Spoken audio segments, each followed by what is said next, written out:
My brother slid a cardboard box across the Christmas dinner table and grinned like he had just done something clever. "Since you're always broke," Nolan announced loudly, loud enough for everyone to hear, "we figured we'd help you out this year." The whole table erupted. My Aunt Diane covered her mouth, laughing so hard her shoulders shook. My cousin Tyler nearly knocked over his glass. My mother just smiled the way she always did when something embarrassed me, slowly and with her chin raised. I looked down at the box. Inside were packets of instant noodles, a strip of bus coupons, and a fake job application someone had printed from the internet. Someone had even circled the entry-level salary in red pen. "Some people just never grow up," my mother said, cutting into her turkey like the conversation was already over. My aunt asked if I was going to cry again this year. I didn't answer. Instead, I reached under my chair and placed a stack of neatly wrapped folders on the table. One for each of them. "My name is Talia Brooks." And this was the Christmas my family finally learned the truth. I had been the family joke for as long as I could remember, but it got worse after my father died. Before he passed, there was at least some balance. He treated everyone fairly. He saw through people's performances. But the moment he was gone, the story of our family quietly changed, and nobody asked for my version. Nolan became the successful one. He ran what everyone called a thriving company. He wore sharp clothes and talked loudly about investments at every gathering. My Aunt Diane was the responsible one, always mentioning her property and her careful savings. My cousin Tyler was the promising one, always about to do something great. And then there was me. Talia, who could never seem to get ahead. Talia, who was always struggling.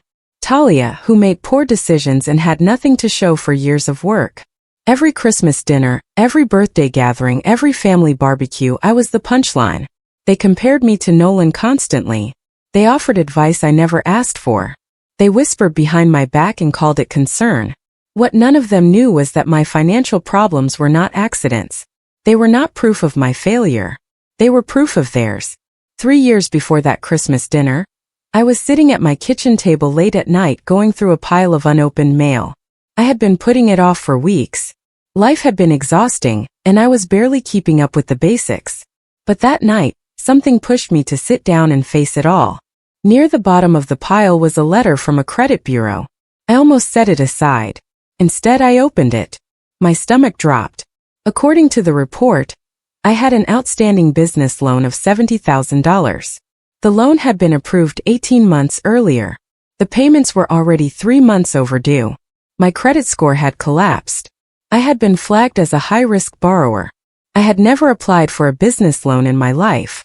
I read the document 3 more times, convinced I was misunderstanding something. But every line said the same thing. The loan was in my name. The account was in my name. The debt was mine. But the name listed as the business owner attached to that loan? Nolan Brooks. My brother. I sat in the silence of my small apartment and stared at his name for a very long time. I did not call a lawyer first. I did not call the bank. The first thing I did was call Nolan. He picked up on the second ring, sounding relaxed. I heard the television in the background. I told him what I had found. I kept my voice calm. I asked him to explain how a $70,000 business loan had been opened in my name without my knowledge. He laughed. Not a nervous laugh. Not an apologetic laugh. He genuinely laughed like I had told him a mild joke at dinner. "Talia, relax," he said. "It's temporary. The business will cover it soon. You won't even feel it." I told him that was not the point.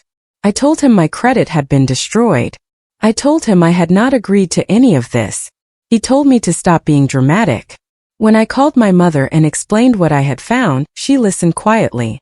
Then she told me to stop causing problems for Nolan. She said he was working hard and that I needed to be more supportive of family. Then the first payment notice arrived in my mailbox. $340. Due in 2 weeks. In my name. The damage spread faster than I expected. Because the loan was tied to my identity, every missed payment showed up on my credit report. Within 6 months, my score had dropped so badly that I could no longer qualify for a standard apartment lease. A landlord turned me away after running my background check. Another asked for 3 months of deposit up front, which I could not afford. I was living in a place I hated because it was the only option I had been approved for. Getting a car on credit was out of the question. I relied on public transport. Long routes, early mornings, late nights. Meanwhile, at every family gathering, my brother talked about his business growth. My mother proudly told relatives about Nolan's expanding company. My Aunt Diane mentioned how she had just invested in a new property. And then someone would turn to me and ask how things were going. Before I could answer, someone else would jump in with a joke. Talia is still figuring things out, they would say. Some people just are not built for success, my mother once told a cousin while I sat 3 feet away. I said nothing. I kept eating. I kept listening. There was one dinner that I kept thinking about for a long time afterward. It was a Sunday in spring, about 8 months after I discovered the loan. Nolan had invited everyone over to celebrate what he called a new business milestone. Nobody asked what the milestone was exactly. They just came, ate, drank his wine, and clapped when he made a toast.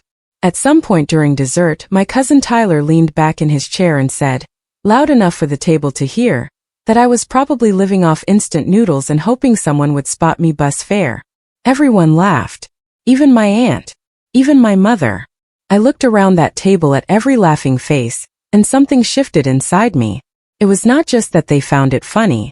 What hit me harder was the look in their eyes. There was relief in it. Relief that I was the struggling one. Relief that the story of my failure took the attention off whatever they were quietly hiding. They did not just tolerate the lie they had built around me. They needed it. That night I drove home on the last bus, sat in my apartment, and made a quiet decision. I was not going to fight them with noise. I was going to fight them with paper. I started slowly. The first thing I did was pull every document I could find that connected to my name. Old tax records, credit letters, bank notifications, the original loan agreement I had never signed but that somehow carried my signature. I spread everything across my kitchen table and photographed each page. Then I started looking deeper. I requested my full credit history going back 5 years. I contacted the bank that issued the business loan and asked for the original application. I filed a formal request for all records connected to my social security number. What came back over the following weeks surprised me. The loan documents had a signature that was supposed to be mine, but the handwriting did not match anything I had ever written. The date on the application was a Tuesday. I had been at work that day. I still had my timesheets. Someone had forged my signature. I printed everything. I organized it into a folder. I labeled it clearly. Then I started a second folder because I had a feeling this was not going to stop at one loan. I was right. Nolan's company was called something that sounded impressive on paper. He had a logo, a website, a registered business address. He talked about it at every family gathering like it was growing every month. But when I started looking past the surface, the picture was very different. Through public business registration records, I found that his company had been flagged twice for late filing. There were court documents showing an unpaid vendor dispute. A former employee had filed a complaint that was settled quietly. The business was not thriving. It was barely breathing. And the debts connected to it were enormous. I kept digging. I found a second loan connected to my name, this one smaller, about $12,000 taken out through an online lender. Again, my signature. Again, a date I could verify I was somewhere else. Then I found something that made me sit back in my chair and stare at the wall for several minutes. A third account. This one for business equipment leasing. My name. My address. But Nolan was the only one who had ever used the equipment. He had not just used my identity once. He had built an entire financial structure using my name as a foundation while letting me believe I was simply bad with money. I thought the betrayal could not get worse. Then I found my Aunt Diane's name in the documents. She had co-signed a property loan using my information as a secondary guarantor. I had never agreed to this. I had never even been told about the property. The loan was for a rental unit she had purchased about 2 years before that Christmas dinner. The unit she casually mentioned whenever someone brought up investments. The loan she had bragged about managing so responsibly. It was partially backed by my identity. I sat with that information for 3 days before I could think clearly about it. My aunt was not just laughing at me at family dinners. She was using me as financial cover while doing it. She had looked me in the eye, called me irresponsible, and gone home to a property that existed partly because of my name. And then I understood something I had not fully grasped before. The jokes were not casual cruelty.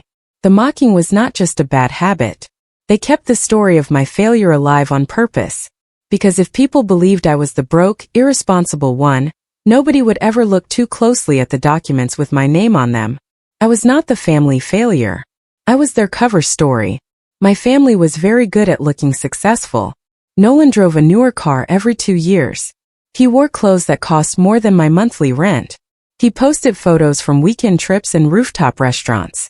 He talked about scaling his business, hiring staff, and expanding to new markets.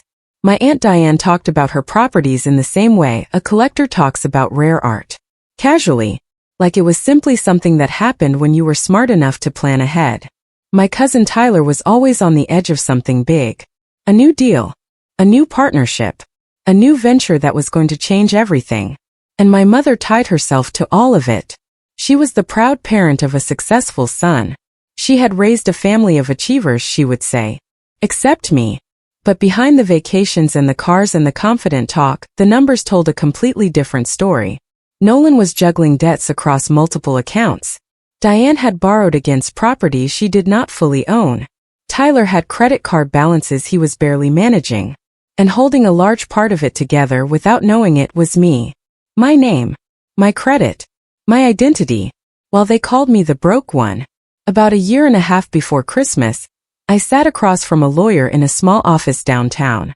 His name was Mr. Hayes, and he had been recommended to me by a woman I worked with who had gone through something similar. He was quiet and thorough. He did not rush. I placed my first folder on his desk and walked him through everything I had found. He asked questions. He took notes. Occasionally he asked me to slow down so he could write something carefully. When I finished, he leaned back and looked at me. He said I was sitting on enough documented evidence to pursue legal action that could result in serious consequences for multiple members of my family. He used words like identity fraud and unauthorized credit use and forgery. He said if I wanted to, I could begin a case immediately. I told him I was not ready for that yet. He nodded like he understood. He told me to keep documenting. He told me to store copies of everything in a secure location outside my home. He gave me a list of records to gather and a format for organizing them clearly. I thanked him and walked out into the cold afternoon. For the first time in years, I did not feel powerless. I felt precise. I made a decision that day walking back from Mr. Hayes's office. I was not going to blow everything up immediately. I was not going to send angry messages or make dramatic phone calls or show up at family dinners with accusations. Instead, I was going to quietly fix my own life first. I started working through the debts connected to my name one by one.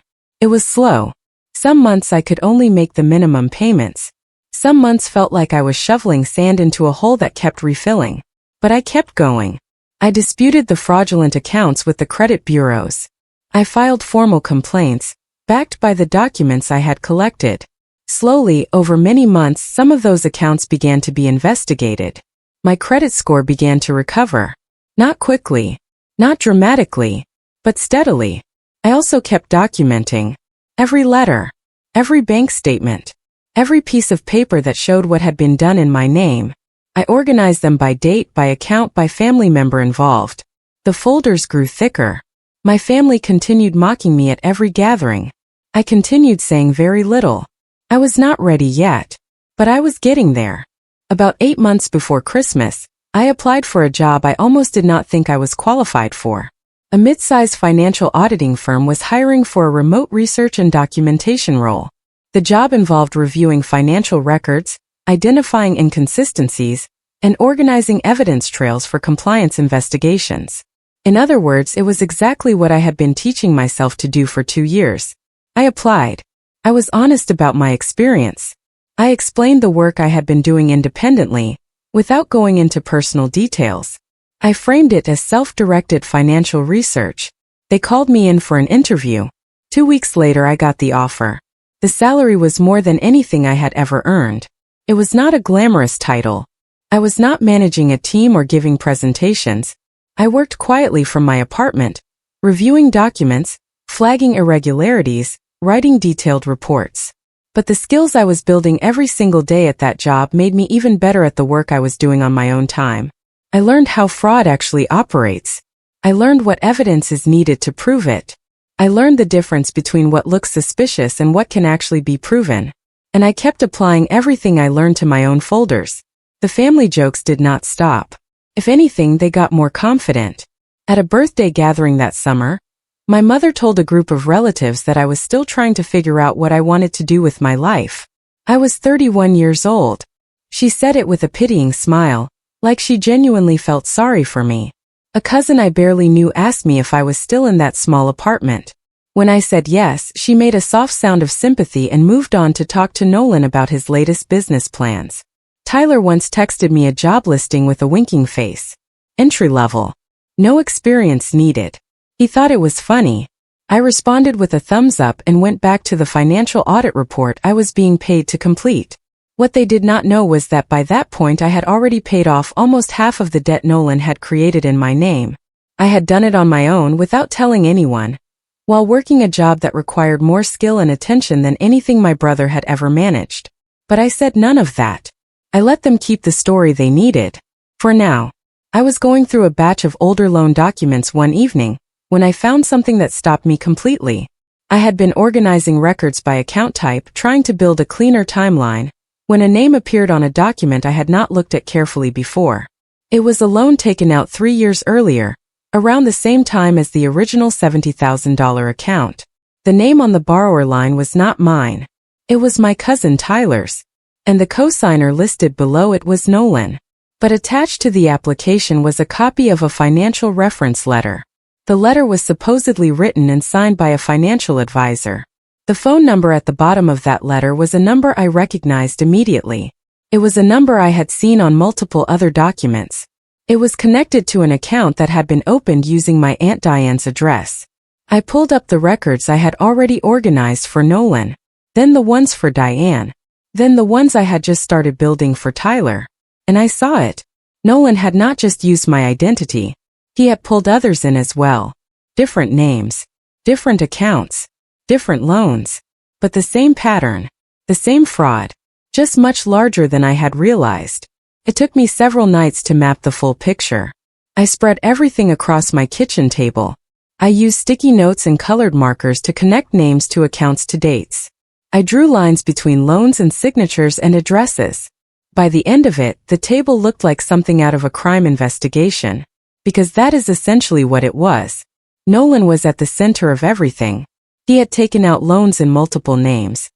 He had moved money between accounts to hide where it came from and where it went. He had used different family members at different stages of the scheme.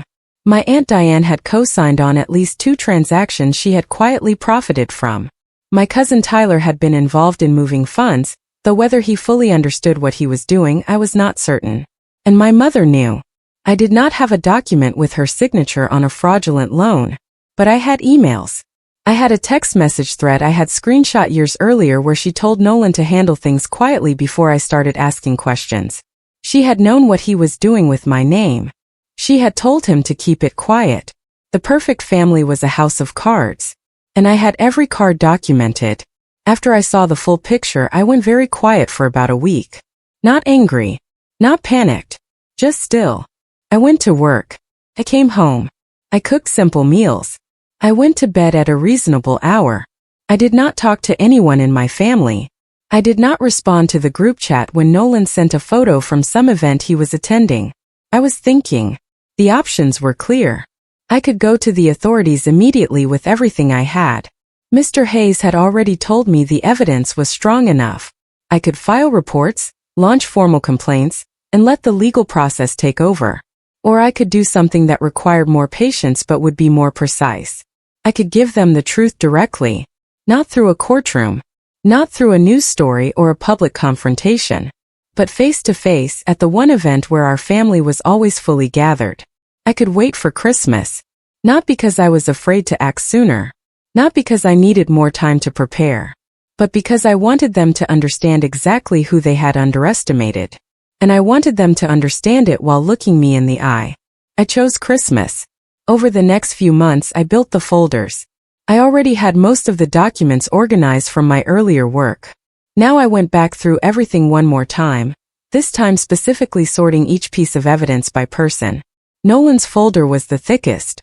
It contained the original $70,000 loan application with the forged signature, payment records showing the damage to my credit, the equipment leasing account, the second loan, business filings that showed the company's real financial state, emails, dates, amounts. Diane's folder contained the property loan co-signature, her connection to the fraudulent reference letter, and the account associated with her address. Tyler's folder was smaller but still significant, enough to show he was not simply an innocent bystander. My mother's folder did not have loan documents. What it had were the messages. The text thread where she told Nolan to handle things quietly. Emails where she referenced the loan situation and suggested keeping me from asking too many questions. Each folder was printed cleanly. Each document was labeled with a short explanation of what it showed and why it mattered. I organized them in the order I wanted them to be read. I had them spiral bound.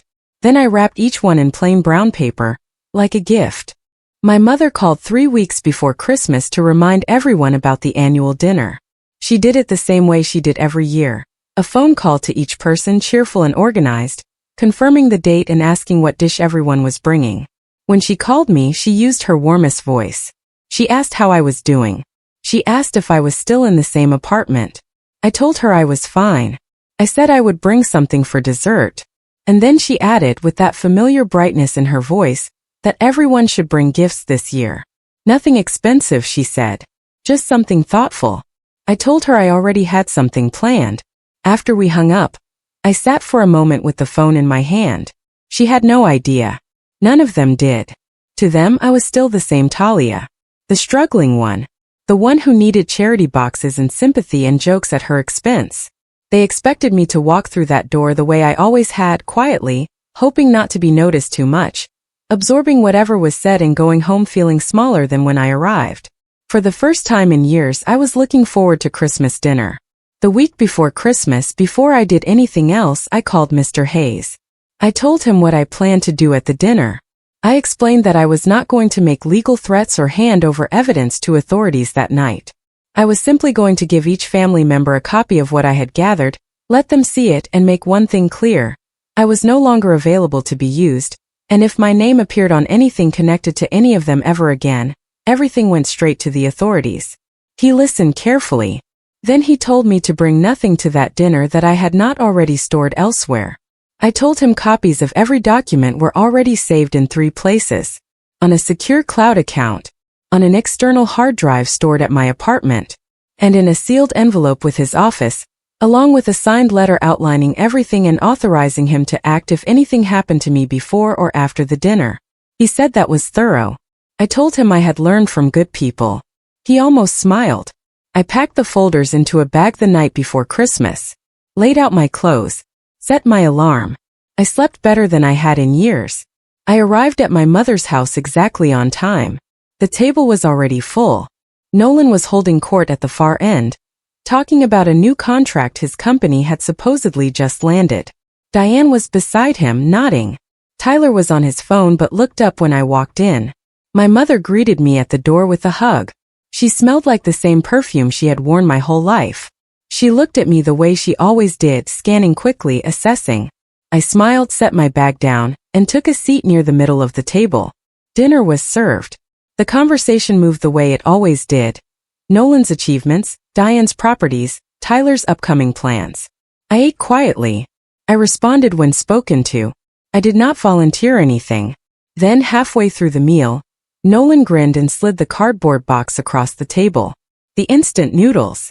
The bus passes. The fake job application. The laughter came the way it always did, quickly and comfortably, like they had been waiting for it. My mother said something about growing up. My aunt made a comment about me crying. I looked at the box for exactly 3 seconds. Then I reached into my bag and placed the stack of wrapped folders on the table. The table went quiet so fast it was almost strange. One moment there was laughter and the scraping of forks against plates. Then I set down the folders, one in front of each of them, and the room changed. Nobody moved for a moment. Then Nolan reached out and pulled his toward him. He looked at me, still wearing half a smile, like he expected it to be something harmless. He tore the paper off. He opened the folder. I watched his face. The smile left slowly, not all at once but piece by piece, like a light being turned down on a dimmer switch. Diane opened hers next. I saw her eyes move quickly across the first page, then stop. She turned to the second page. Stopped again. Tyler flipped through his without reading carefully at first, then went back to the beginning and started over. My mother opened hers last. She looked at the first item, the text message thread with her instructions to Nolan, and set the folder down on the table without finishing. Nobody laughed. Nobody said a word for a long moment. Their faces had gone from pink and warm to pale and tight. All the confidence in the room had disappeared. Nolan moved first. He stood up from his chair, and his voice came out loud and sharp, asking where I had gotten those documents. He said they were private. He said some of them were confidential business records. He said I had no right. I said nothing. Diane pointed across the table at Nolan and told him to explain the property loan paperwork. Nolan told her not to make this about him. She told him her name was on documents she had never fully understood, and she wanted answers. Tyler pushed his folder away like it was something dangerous. Then he pulled it back and turned to Nolan. My mother told everyone to calm down. Then she looked at me and asked why I was doing this. I waited for the room to settle slightly. Then I looked at each of them in turn. I told them I was not there to make a scene. I was not there to threaten anyone or make anyone cry. I told them I had spent years cleaning up the financial damage they had caused while being called the irresponsible one. I had spent years carrying debt that was not mine, watching my credit collapse, being mocked at tables exactly like this one. And I wanted them to understand that I had seen all of it. Every single thing. I let them sit with that for a moment. Then I said the thing that seemed to catch them the most off guard. I told them I was not going to the authorities that night. I told them that over the past 2 years I had worked quietly to remove myself from every fraudulent account connected to my name. I had documented the process. I had filed the necessary disputes. My credit was repaired. The financial damage they caused me had been addressed. I was no longer connected to any of their debts. But, I told them, if my name ever appeared on any loan, any account, any application, any document of any kind without my full and willing consent, every folder on that table, plus additional copies stored with my lawyer and in multiple secure locations, would go directly to the appropriate authorities. Not as a threat. As a guarantee. The room stayed quiet. My mother started to say something. I looked at her and shook my head gently. There was nothing to add. Everything that needed to be said was sitting in those folders, printed cleanly, labeled carefully, organized by the girl they had called too broke and too careless to ever figure anything out. I picked up my bag, stood up, and wished them all a good evening. 6 months later, the family had mostly stopped speaking to each other. It did not happen because of anything dramatic. There was no single explosion, no public confrontation, no news story. It just unraveled quietly. The way things do when the lies holding them together finally run out of room. Nolan's business collapsed under the weight of the debts he had never been able to properly manage. He lost the car. He moved into a smaller place. The story of his thriving company quietly disappeared from family conversations because there was nobody left to tell it to. Diane and my mother stopped talking after Diane apparently decided that my mother had known far more than she ever admitted. I heard about it secondhand. I did not follow up. Tyler kept mostly to himself. I heard from my mother once, a short message asking if we could talk. I did not respond. I had moved to a new city by then. A clean apartment in a neighborhood I liked. I had been promoted at work. My credit score was strong. I was not rich. I was not famous. I had not built anything that would impress anyone at a loud dinner table. But I had my name back. I had my numbers back. And I had the truth, which I had protected carefully for years until the right moment. The girl they had mocked for being broke had been the only one keeping the whole story straight. They needed my silence to survive. And now they did not have it anymore.